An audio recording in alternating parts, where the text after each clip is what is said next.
life too. That was terrific, people, every one of you, except for the old guy.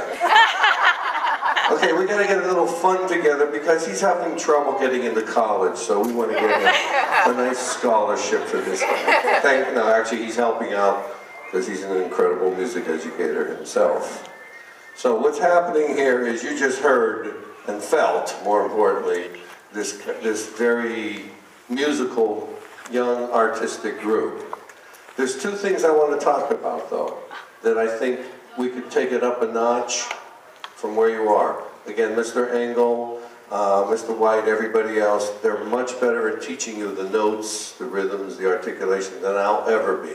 But one thing I want to bring to the table, again, is that relationship between the horns and the rhythm section, but also, again, the improvisational nature of it. If you don't mind, if we can go back to Monk.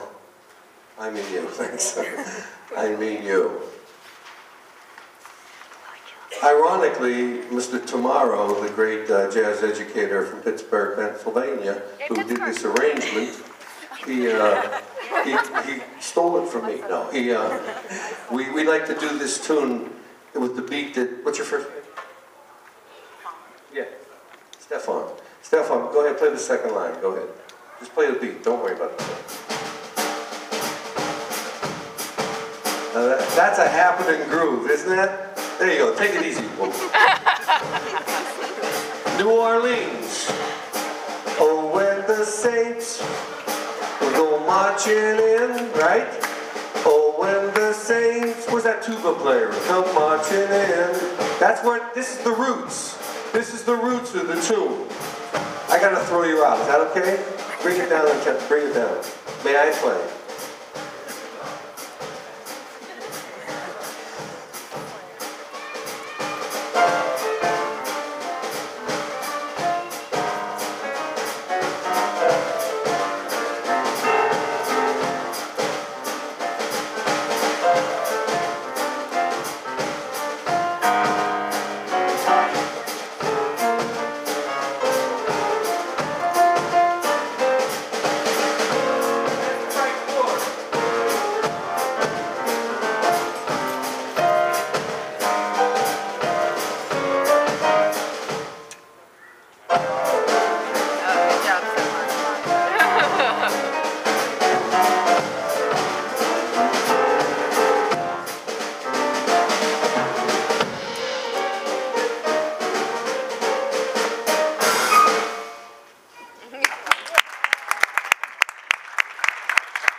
What we just did was the jazz version of the tune that Mike Tomorrow wrote out for you guys, The Great Arranger.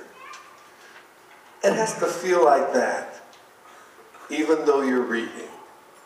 I honestly don't know how to teach this. I don't know that Mr. Engel does. It's just that loose, I own the music kind of feeling. So that's how you want to approach everything. When you guys did the ballad, that was it. I was looking for my wife and I wanted to dance. But that's, you know, so I know you were rehearsed like crazy on change, you know, to the cup mute, I'm sorry, to the harmon mutes and getting that sound. But you want to make it more elastic in that bell. You know what I mean? And when you listen to the original record, that's what you'll hear from those older cats, right? On this street beat thing, that form is AABA, as you all correctly said earlier. And if you heard Monk play it, but have you also listened to the meters and people like that really getting deep inside that beat, that second line beat? Do you know what's his name with the Neville Brothers? The Neville Brothers, kind of like in popular soul music, those are the guys that really got this stuff happening. And a lot of rock and roll is based on that second line beat. But this is just the tune. It's just an F chord that goes to a D flat chord that goes to a D chord, as you well know. But you're going to have more of that loose, like I really own I Mean You. So you listen to the Monk recordings, which I'm sure you did already, right? And then you listen to other versions of a second line beat and you put it all together. Now I want to talk just a little bit more. The second thing I want to deal with is the improvisation of it all.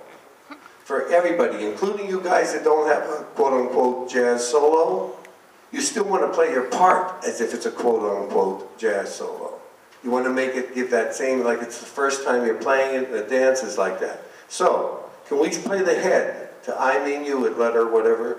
Actually, where is the B section of the tune? What's the rehearsal number? The B section of the tune. Lead alto player, where is it? 28? We're at 28, great. No one heard that. Let's hit it at 20. Your mom's clapping for you. Someone's clapping for you. Your girlfriend? What do you want from me? Yeah. There we go, 28. Count it off, Mr. Lead alto player. We're an ensemble, baby. It's individual.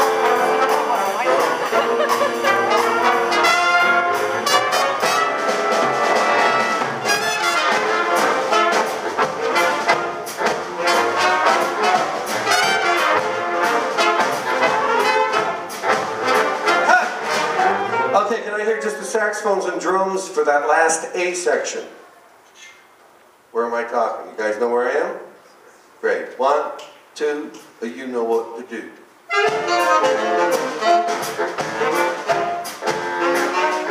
All right, cut. Hi-hat time.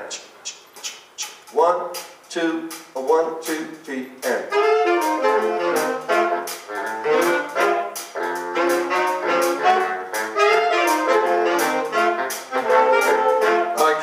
You hear the way you phrase that? Remember when I was over there kind of dancing at the piano? If Mr. Angle got you for 5 years in a room and said, get your pencils out, put articulation all over the place, you'd still never be able to do it. It's an oral art form. If you hear that voice singing, let's try that with more soul. 1, 2, ding-a-lang-a-ding, oh. Ding it. Oh, and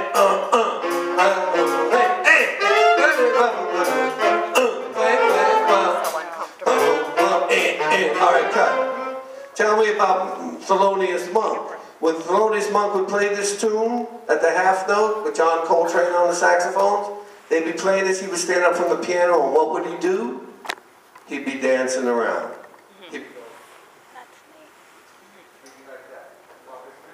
Was cooking. That's what has to happen whenever you're playing. I don't care if it's notated, I don't care if you make it up or whatever's happening. Okay? Now the improviser. Get back here. Where does that open up? Where's it in your chart that we're playing the tune? Okay, now do you guys know how to play this without reading it? Just the song, I Mean You. How about you? Do you mind if I play then? Is that a problem?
What was I doing? What were you thinking about when we were playing? I was trying to repeat what you did, and then you repeated. All day long I've been talking about an oral art form, using your ear, call and response. It's easy to teach the notated rhythms, the sounds and the silences, the rest of the notes. It's easy to learn them. But it's not easy to do what we just did. Therein lies that disciplined freedom that American jazz art music must have. Otherwise, it's just a bunch of whatever. So having said that, what you need to do is really get inside the theory of the tune. You understand what F major is about, what D flat dominant is about, all the different key pitches that work for that, and then put it together in a sentence. Just like I know you've heard a million times, the English language. If you want to write a story, you got to know how to put the sentences together, you got to know the meaning of your words. So everybody in the room, including myself, we have to go home after this and practice, go back to the woodshed and work that stuff out. So just all your scales, all your arpeggios, the same thing. But when you shape it, try to steal what Thelonious Monk plays.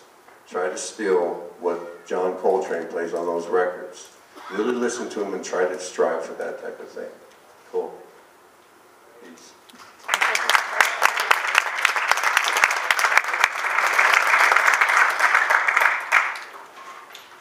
Let's play a sound here. Well,